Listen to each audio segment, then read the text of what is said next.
nada, perdão. 18 anos olhando só para onde?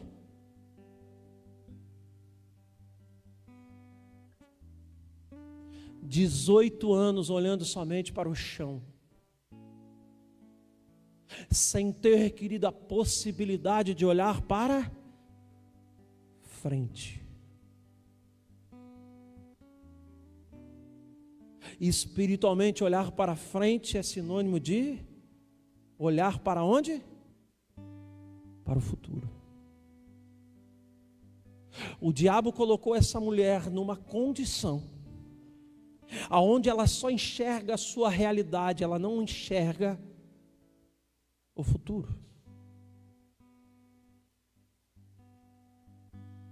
Essa mulher que só olha para o chão, querido, ela não consegue, não tem a oportunidade, a não ser mediante a muito esforço, olhar para os céus.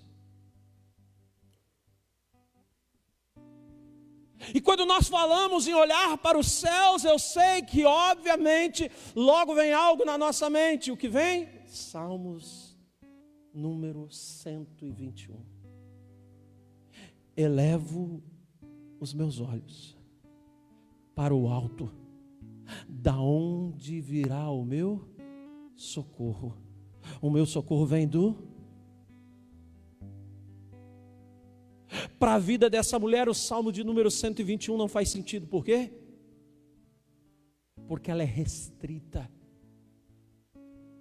Ela tem restrição de olhar para os céus, para o lugar, para o ambiente, querido, de esperança, o ambiente da onde nós contemplamos, querido, a nossa segurança e a nossa proteção. Quando eu olho para a vida dessa mulher, me parece que ela é plenamente um reflexo do inimigo cumprindo o seu propósito e o seu papel. Qual é o propósito e o papel do diabo? João capítulo 10, versículo 10: roubar, matar.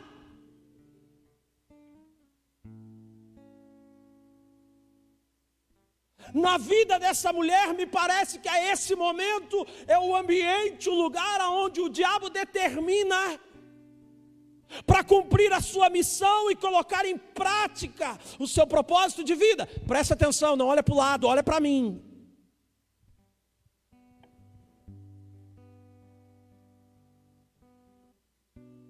O inimigo coloca um peso espiritual sobre os ombros daquela mulher,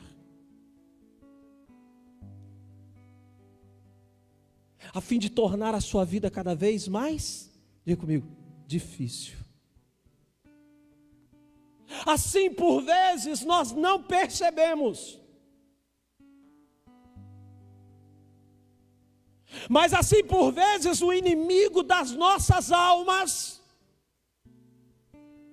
faz conosco. O diabo, por vezes, tenta colocar peso sobre os nossos ombros, a fim de nos curvar e nos fazer, querido, olhar somente para o chão, nos fazer ter uma vida sem perspectiva de futuro, uma vida, querido, sem perspectiva de segurança, de cuidado e de esperança.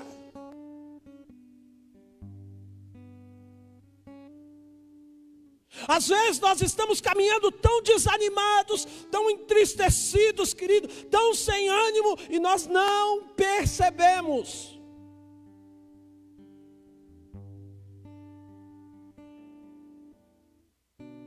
Não percebemos o que, pastor? Que estamos curvados. E curvados por quê? Por causa do peso que o inferno está tentando colocar sobre os nossos ombros. Porque o diabo, por vezes, está tentando cumprir o seu propósito, roubar, matar e destruir acerca da nossa vida. Naquele ambiente tinha uma mulher que estava completamente oprimida pelo inimigo.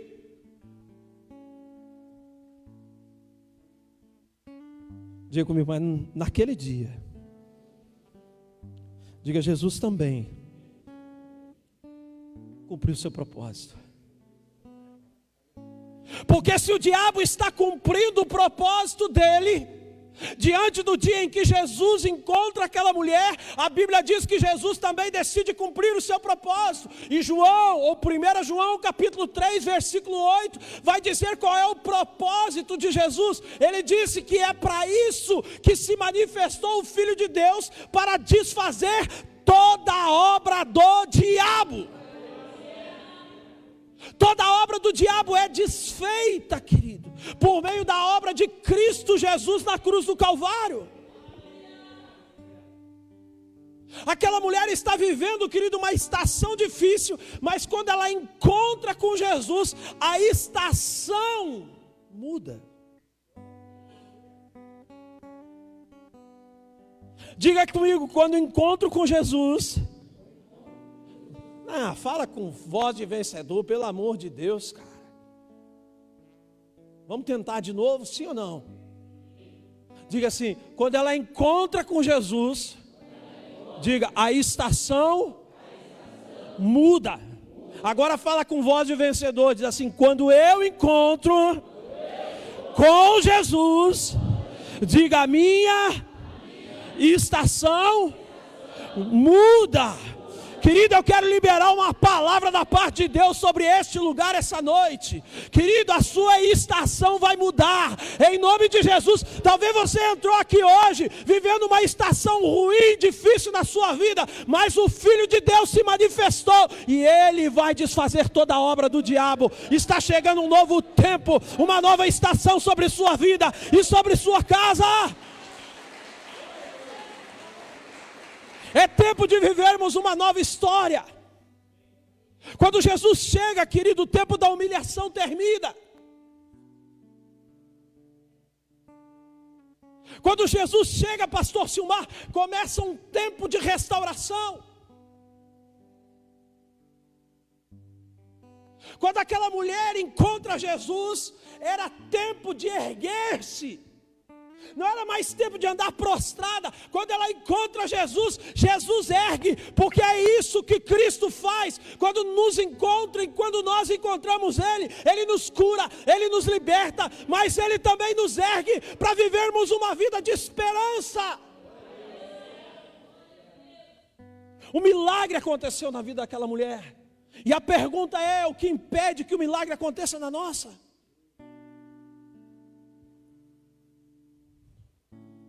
Só que o milagre não foi por acaso. Diga, milagre não acontece por acaso.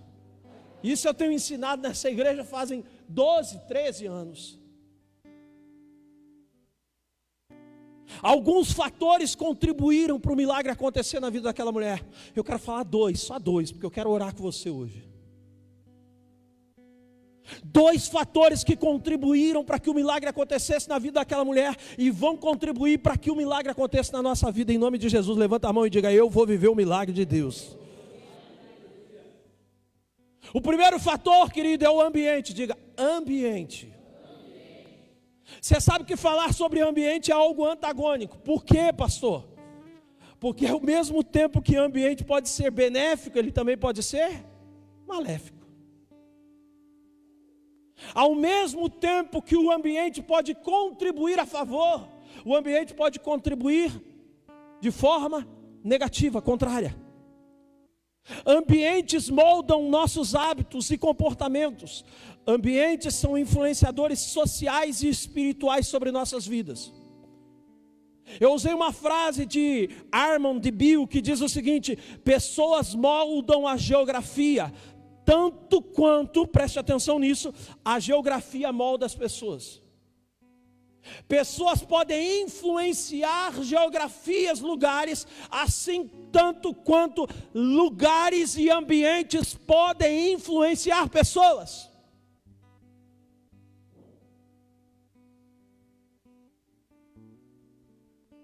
A Bíblia vai dizer que certa vez Jesus se impressiona, e não era difícil de Jesus se impressionar. Vários textos na Bíblia vão falar sobre Jesus se impressionando, e a maioria deles vai dizer que Jesus se impressiona por causa da fé de algumas pessoas. Só que tem um texto, querido, preste atenção, que está lá em Marcos capítulo 6, no versículo de número 5, fica comigo, não precisa você ler, deixa que eu leio para você, que diz assim: e não podia fazer ali nenhuma obra maravilhosa, ou seja, muitos milagres, somente curou alguns poucos enfermos, impondo-lhe as mãos, e estava admirado, não da fé, olha o que diz o texto, da incredulidade deles, e percorria as aldeias vizinhas ensinando.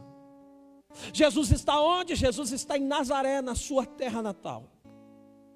E olha que interessante, querido, o texto vai dizer que Jesus se impressiona naquele ambiente, naquela geografia. E o que impressiona Jesus naquele ambiente, naquela geografia? A incredulidade. Você consegue imaginar Jesus, o texto dizendo que Jesus, pastor Rafael, não pôde fazer ali muitos milagres. Você consegue imaginar a soberania de Deus, querido, me parece, sendo reprimida?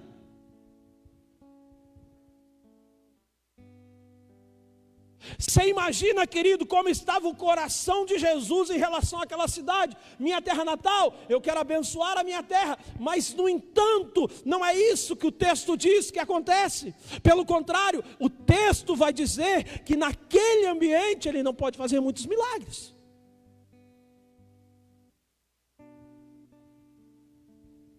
Ele faz alguns. E por que faz alguns? Porque ele encontra fé na vida e no coração de alguns. E quem são esses alguns que Jesus encontra fé nos seus corações? São aqueles que não permitiram-se ser contaminados pelo ambiente. A maioria ou a multidão de Nazaré estava contaminada pelo ambiente, e o ambiente era um ambiente de incredulidade. Se nós queremos viver milagres e mudanças em nossas vidas, nós precisamos, querido, redefinir os nossos ambientes. Aquela mulher estava no ambiente certo, diga assim, aquela mulher estava no ambiente certo. O fato dela estar no ambiente certo foi algo que contribuiu de forma, querido, eminente e predominante para que o milagre acontecesse. Qual é o lugar certo que essa mulher está? Ela está numa sinagoga. A sinagoga para o judeu, querido, é como a igreja para o cristão. Aquela mulher não está num lugar comum. Aquela mulher, querido, não está numa sinagoga comum. Por que sinagoga comum, pastor? Porque tem sinagoga, ou tinha sinagogas, que o próprio Deus vai chamar e dizer que eram sinagogas de Satanás. Sinagogas em que a religiosidade, querido, em que o poder humano era quem mandava.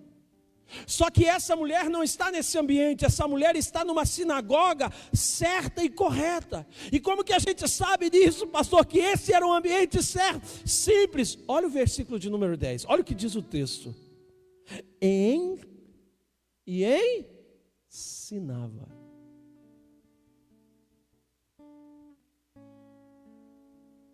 No sábado em uma de umas sinagoga. Essa mulher está no lugar certo porque ela está no ambiente de ensino.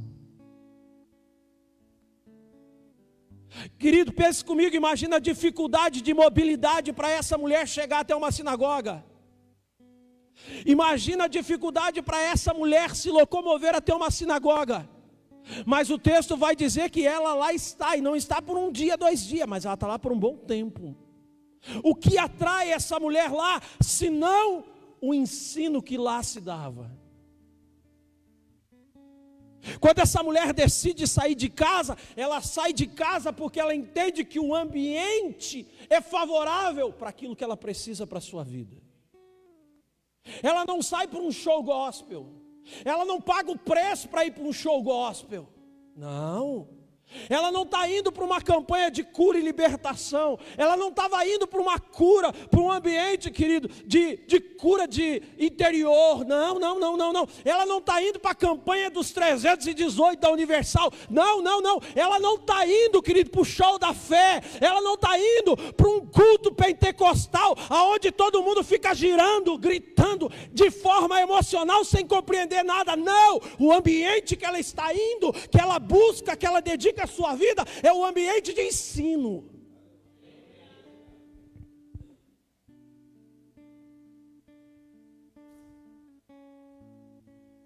Diga: culto e ensino.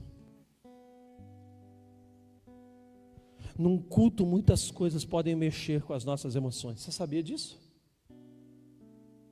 Você sabia que as suas emoções acabaram de ser mexidas quando nós cantamos louvor? O louvor mexe com as nossas emoções. Muitas coisas, muitas técnicas. O fato de, por vezes, querido, no meio da minha mensagem, eu elevar a minha voz, por vezes, é suficiente para mexer com as nossas emoções. Dentro de um ambiente de 1h30 de reunião, Fernando, muitas coisas mexem no nosso ser e na emoção do nosso ser. E está tudo ok. Só que eu preciso te dizer uma coisa. O fato de sentirmos emoções, isso não faz com que a nossa vida mude e seja transformada. Muitas coisas podem mexer com as nossas emoções, mas só tem só uma, que pode mexer com a nossa razão.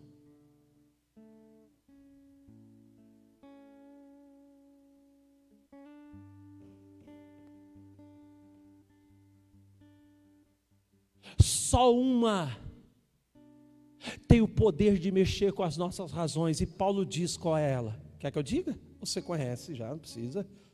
Romanos capítulo 10, versículo 17. Pois a fé vem pelo ouvir, e ouvir o quê?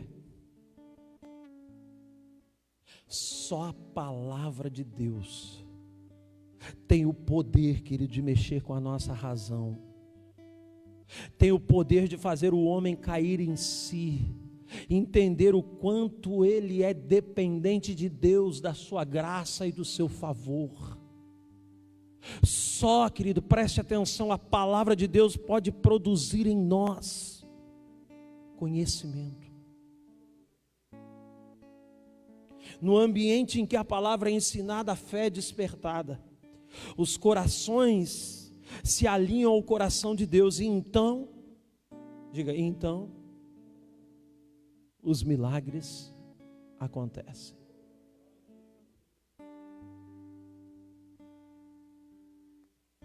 E então, os milagres acontecem. Milagres acontecem em uma atmosfera aonde a palavra de Deus ganha espaço. Jerônimo e pastor Rafael ministraram semana passada sobre um dos milagres de Jesus, sobre a multiplicação dos pães e dos peixes, sobre a necessidade de uma grande multidão ao fim do dia. Diga, ao fim do dia. Hoje eu vou incomodar você. Hoje eu vou dar uma de pregador pentecostal. E nisso eu sou bom.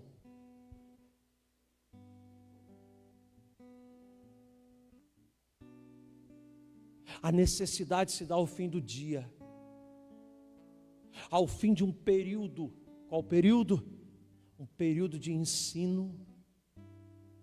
Há um período em que eles estão caminhando com Cristo e recebendo de Cristo.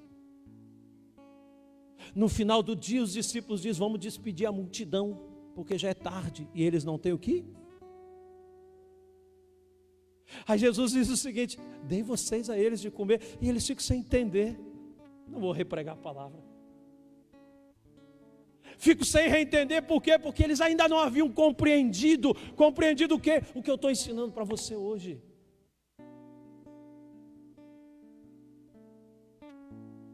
Ensinando o quê, pastor?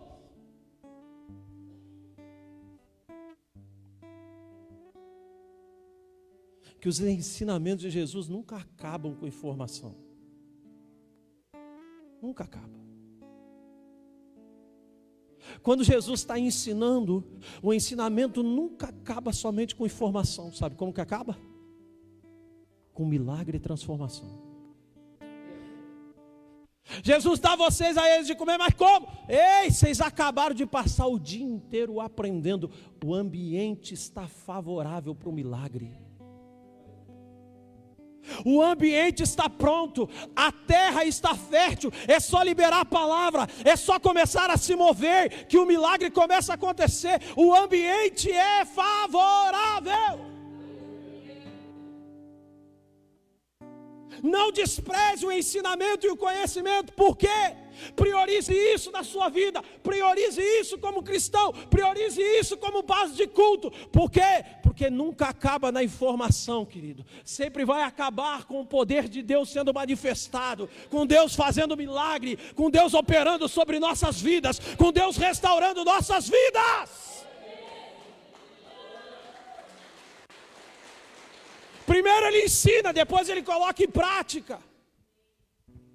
Então, se você quer viver um tempo de milagre na sua vida, querido, determine o ambiente certo. Estabeleça o ambiente certo, porque isso é fundamental. Termino. Segundo fator predominante, diga comigo, a perseverança. Meu Deus. Olha o que diz o versículo de número 11. Projeta aqui, meu filho, por favor. Eis que estava ali uma mulher que tinha um espírito de enfermidade. Olha o que eu falei para você. Havia já 18. Quanto tempo? Você consegue mensurar isso comigo, querido? 18 anos. O quanto era difícil a vida dessa mulher, quantas dores e desconfortos, como nós bem dizemos aqui, essa mulher tinha no seu dia a dia. Quem já teve aqui, querido, dor na lombar, dor na coluna? É coisa que incomoda, né? O quanto a gente fica desconfortável. Eu brinquei aqui de manhã, eu disse assim, ó, no último jogo, eu fiquei uns 10 dias. Quase no mesmo nível dessa mulher.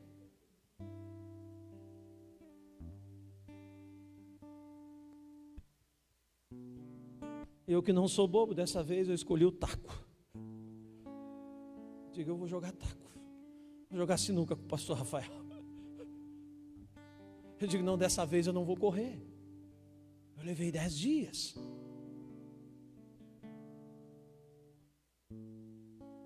Foram talvez um dos 10 dias mais desconfortáveis da minha vida.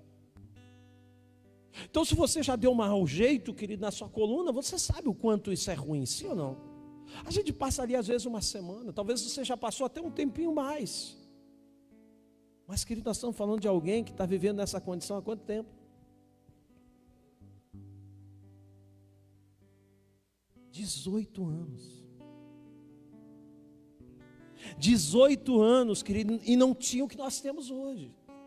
Cadê a Cacá? Achei que tinha amadurecido já, minha filha. A Cacá sabe disso. Às vezes ela está sentada no culto, dá uma mexida errada, já tem que agarrar um do lado, outro do outro, né, Cacá? Leva para o hospital. Só quando ela chega no hospital, injeção. Daqui um pouco a dor alivia. Só que nós estamos falando de um tempo, querido, onde não existiam recursos que nós temos hoje. Não tinha nada que pudesse amenizar a dor, o sofrimento. Então nós estamos falando, querido, de alguém que vive uma vida de dores, cheias de limitações, mas que o texto diz que permanece perseverante por 18 anos buscando a Deus. 18 anos, querida, ela não deixou de ir no ambiente de culto. 18 anos, ela não deixou de buscar aprender a cada dia mais do seu Deus. Sabe o que eu aprendo com essa mulher, querido? Que nós precisamos, como cristãos, sermos perseverantes em buscar a Deus, mesmo em meio às nossas lutas e provações, mesmo que esteja difícil, mesmo que esteja doente, mesmo que eu esteja, querido, no pior momento da minha vida, mesmo que esteja doendo.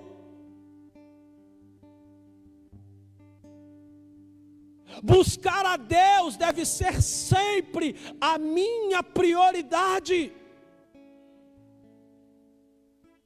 Gregório de Nazianzo tem uma frase que diz assim: os céus respondem com poder os que se recusam a desistir.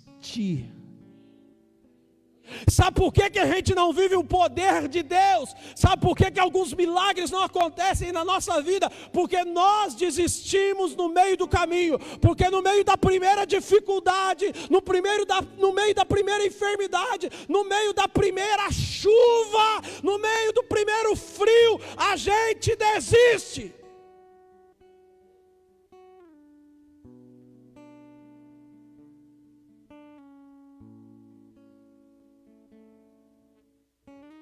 Só que se a gente perseverar, sabe o que vai acontecer?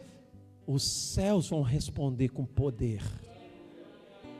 Os céus vão responder com poder. E foi exatamente isso que aconteceu na vida dessa mulher. Sim ou não? Sim. Exatamente isso. Os céus decidiram responder com poder a perseverança dessa mulher. Olha o versículo 12. Abre aí. Vamos acabar, ministério de louvor? Vocês vêm comigo?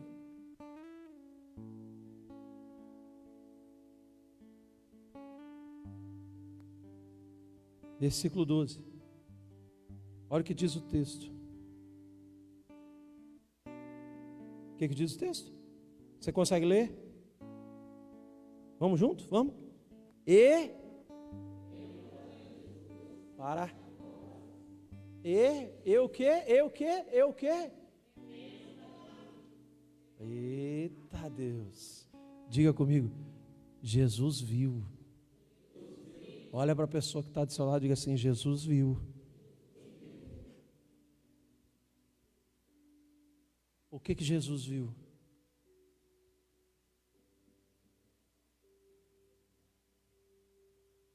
Jesus viu uma mulher perseverante. Olha o texto. E vendo-a, Jesus fez o quê? Chamou a si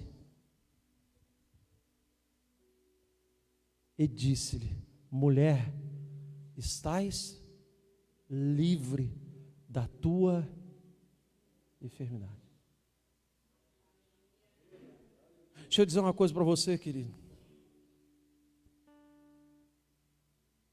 Para a gente terminar. A liturgia numa sinagoga não é a liturgia que nós temos num culto.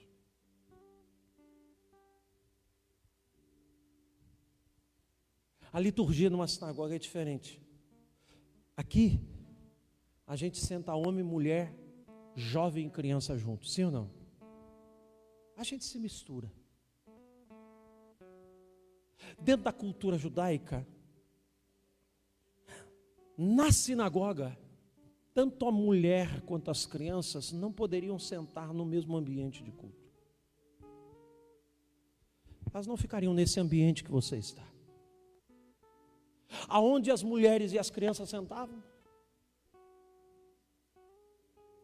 Nas galerias, lugares altos, que ficavam às laterais da sinagoga. De lá, ou daquele ambiente, era o lugar aonde eles poderiam assistir o culto. Algumas sinagogas, elas tinham cortinas para dificultar a visibilidade de quem estava encarregado no dia de dirigir a sinagoga, para que esse dirigente, homem, não olhasse para a mulher ou para as mulheres e para as crianças. Então o ambiente não é um ambiente, querido, como o nosso ambiente. O ambiente é um ambiente diferenciado.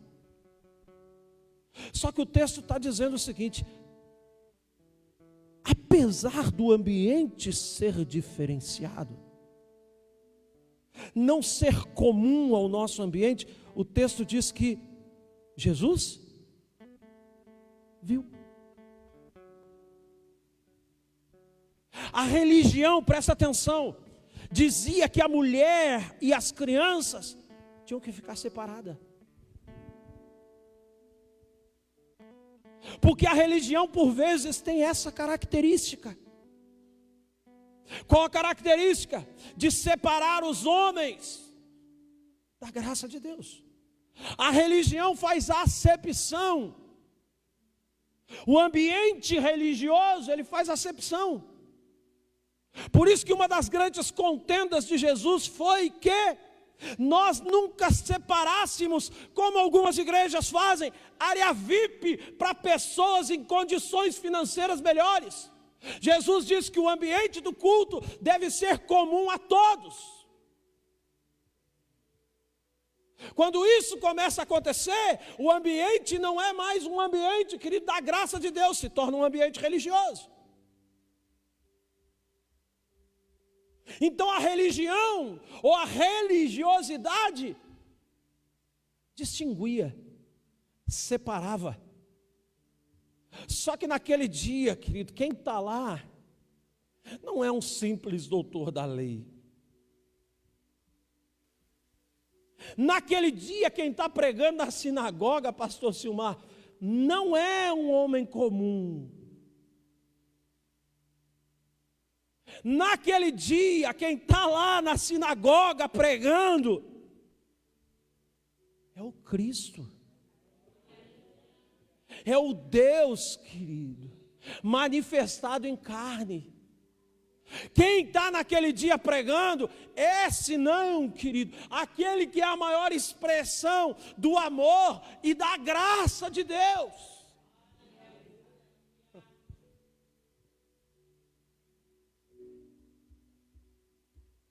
Só que quando o amor, Rodrigo, e a graça de Deus se manifestam, tem uma verdade bíblica que nos garante que a religiosidade não pode separar. É o que Paulo vai dizer em Romanos: quem nos separará do amor de Deus? Nem a morte, nem a vida, nem o passado, nem o presente, nem o porvir, nem a altura, nem a profundidade, nada pode nos separar do amor de Deus, nada pode nos separar da graça de Deus. Por isso que não importa o lugar, o ambiente que aquela mulher estava, quem estava naquele ambiente era a graça de Deus, e ali havia uma mulher, querido, que a religião estava tentando colocar ela à parte, mas quando a graça chega, quando a graça chega, quando a graça vem, meu irmão, não tem nada, não tem pecado, não tem enfermidade, não tem nada que pode nos separar.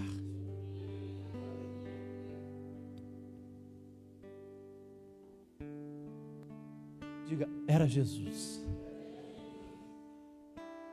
E Jesus é a expressão da graça de Deus que aconteceu. Ele viu.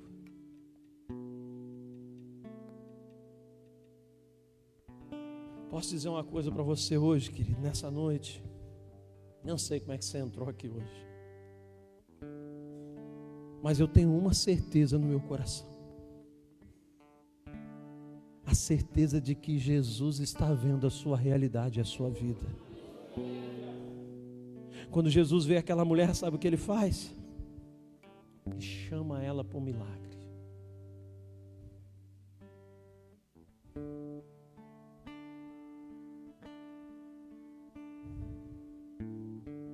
Deus viu a perseverança daquela mulher.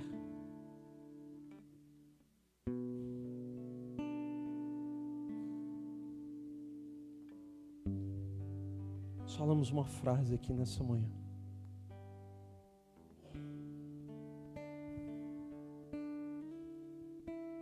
Qual é a frase, pastor? Quando a graça de Deus e a perseverança humana se cruzam, só pode acontecer uma coisa. E o nome dessa coisa é milagre.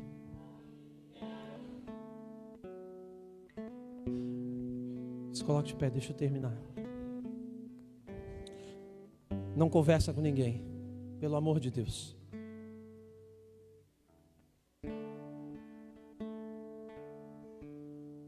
Deixa a luz acesa, filho, eu estou pregando.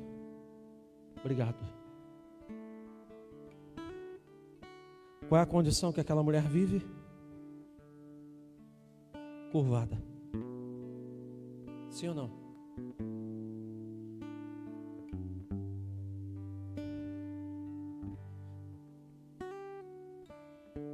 Se aquela mulher estivesse num ambiente comum,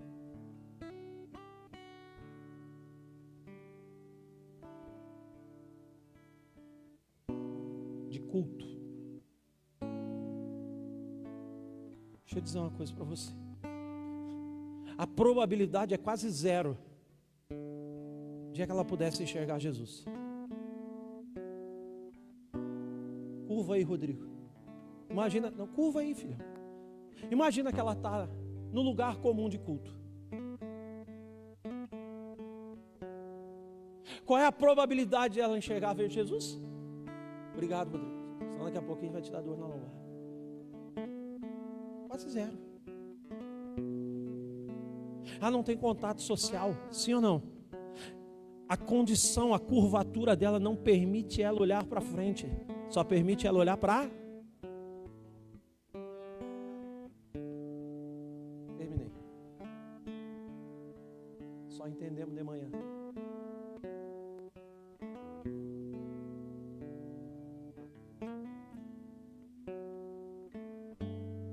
Mas a religião colocou aquela mulher num outro lugar, sim ou não?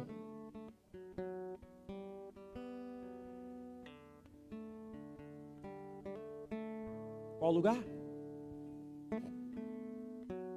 Qual lugar? Aonde?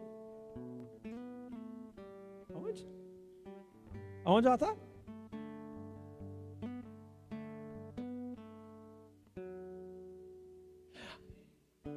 A mulher não está embaixo porque a religião diz que mulher não pode ficar embaixo.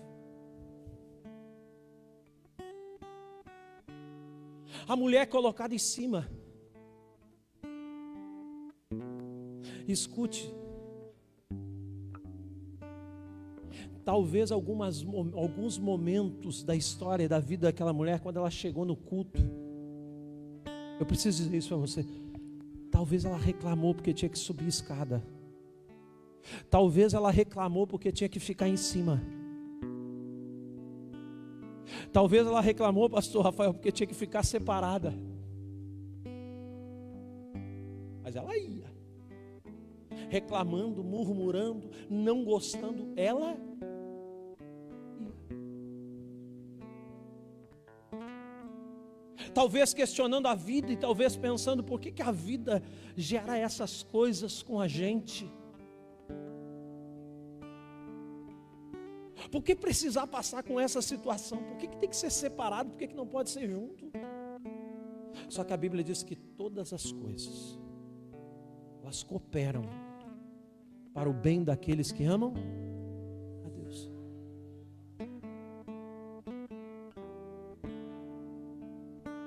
Imagina aquela manhã, a mulher dizendo, vou para a sinagoga. Chegou lá, subiu as escadinhas dela. Foi para a galeria. E na galeria, deixa eu dizer uma coisa para você, quem tem lugar privilegiado é ela. Porque ela está acostumada a se curvar e olhar para baixo.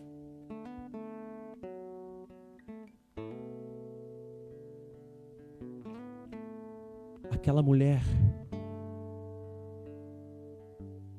não estava num lugar de exclusão, simplesmente. Ela estava num camarote que Deus havia preparado para um dia oportuno.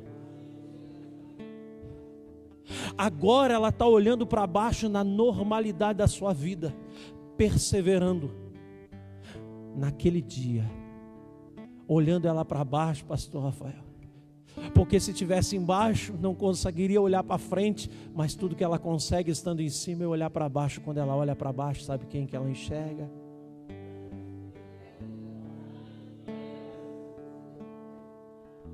Ela enxerga nada mais e nada menos do que a graça de Deus diante dos seus olhos. Naquele dia, naquele momento, querido, Deus criou um ambiente favorável, sabe para quê? Para que a graça de Deus cruzasse com a perseverança de uma mulher. E naquele momento, ela não pode olhar para cima, só pode olhar para baixo, mas Cristo Jesus pode olhar para cima, e algo chama a atenção dele, e ele olha para cima, e os olhares se cruzam. Meu Deus! E ele diz: chama essa mulher que está em cima. Mulher, vem aqui. Vem aqui, porque hoje a graça encontrou a perseverança, e hoje um milagre vai acontecer. E a Bíblia diz que ele diz: mulher, você está livre, estás livre desse espírito de enfermidade. E a Bíblia diz que no mesmo momento aquela mulher ficou livre, e ele vai e faz, querido, o que talvez para os religiosos seria algo completamente ridículo. Ele impõe as mãos sobre aquela mulher e diz: eu não vou só te libertar, mas eu vou te erguer novamente, eu vou reestruturar a tua vida, eu vou te dar a oportunidade de você olhar para frente, de você olhar e encontrar o futuro que eu tenho preparado para você. Esse é o poder da graça de Deus, quando se manifesta na vida de um homem e de uma mulher, querido, que estão buscando o seu conhecimento, estão buscando a sua face, estão perseverando em meio às lutas, em meio às dificuldades. Há tempo oportuno. Deus está criando nessa noite um ambiente de milagre, cura e libertação. Deus está erguendo pessoas. O diabo colocou peso sobre sua vida, mas hoje,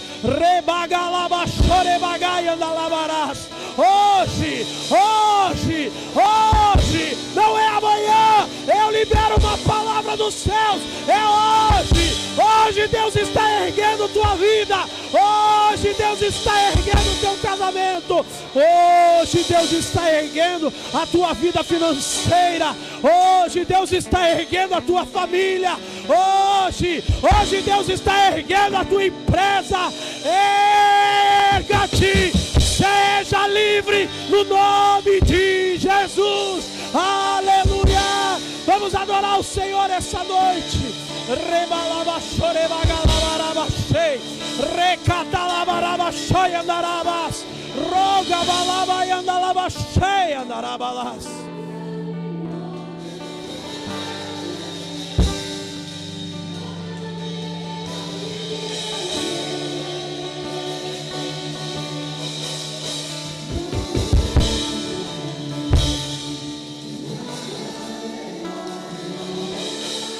Catalabachore bagas.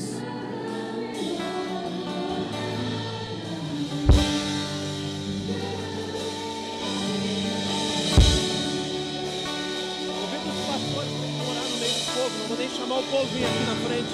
Você sentiu no coração, vá orando.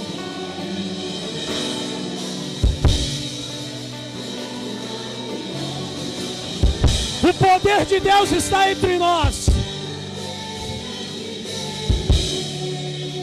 Vá adorando ao Senhor, querido, aí no seu lugar.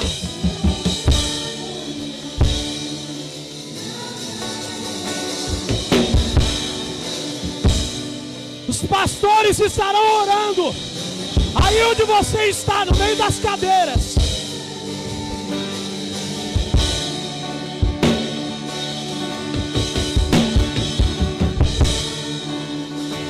Talvez você chegou aqui hoje, talvez você diga: eu não tenho força de sair do meu lugar, pastor. Eu sei disso, mas aonde o Espírito de Deus está, a liberdade. Por isso que Deus vai te encontrar na tua cadeira hoje. Deus vai direcionar o coração e a vida dos ministros, dos pastores, e eles vão ser agentes de Deus para agir na tua vida onde você estiver. Levante um ambiente de adoração neste lugar. Levante um ambiente de adoração neste lugar.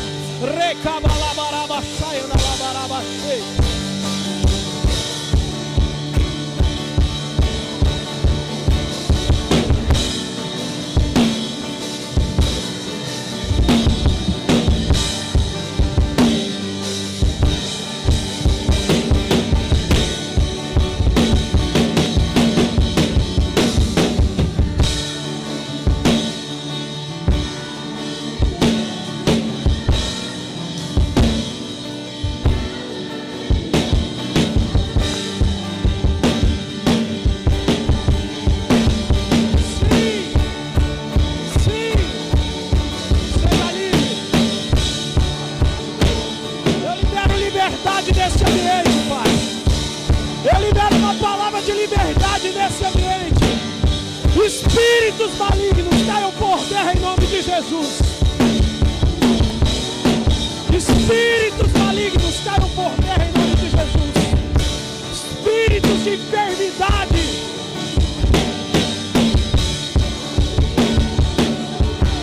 sim, sejam curados, sejam libertos, sejam curados, sejam curados.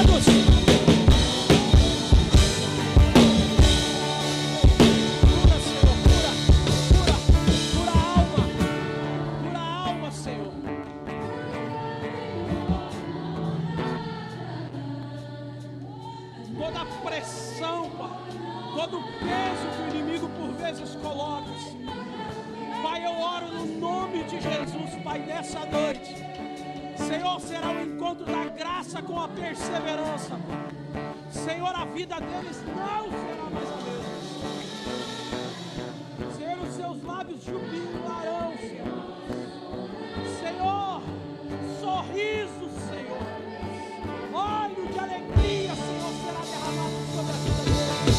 Pai, em nome de Jesus, a vida terá graça, a vida terá sentido.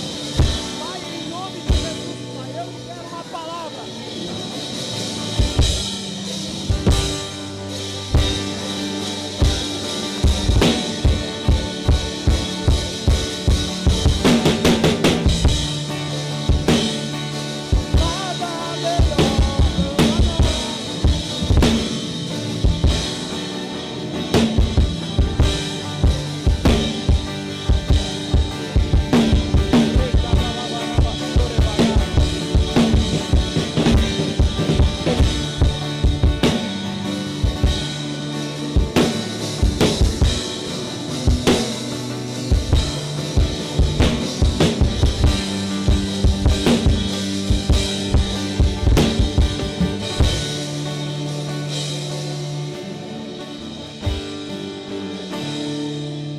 Senhor, desfaça toda a obra do maligno essa noite.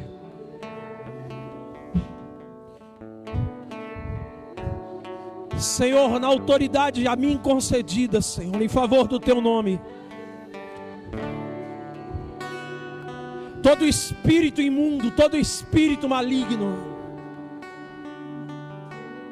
todo espírito, Senhor, de opressão, de enfermidade, de destruição, todo espírito de miséria, Senhor, eu declaro no poder e na autoridade do Teu nome, Senhor, que esses espíritos sejam vencidos nesta noite. Senhor, põe em liberdade os Teus filhos, Senhor, leva cativo o cativeiro, Pai, em nome de Jesus, Pai, toma as Tuas mãos os Teus filhos.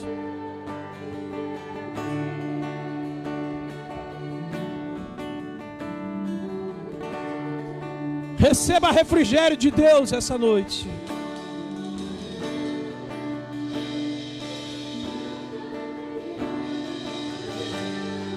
Os enfermos sejam curados. Os enfermos sejam curados. Eu estou liberando nessa noite uma palavra de cura.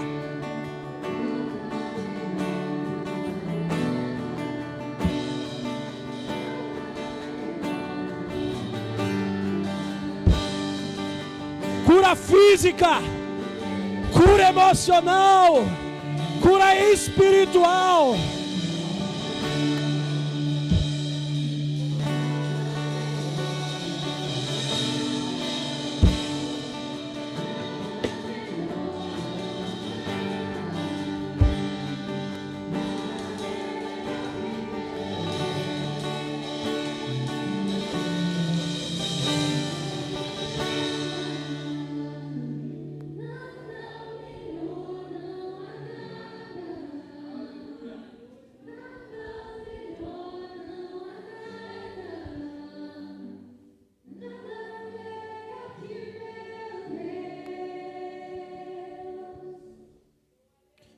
Santo é o Senhor. Aplaude o Senhor essa noite. Termino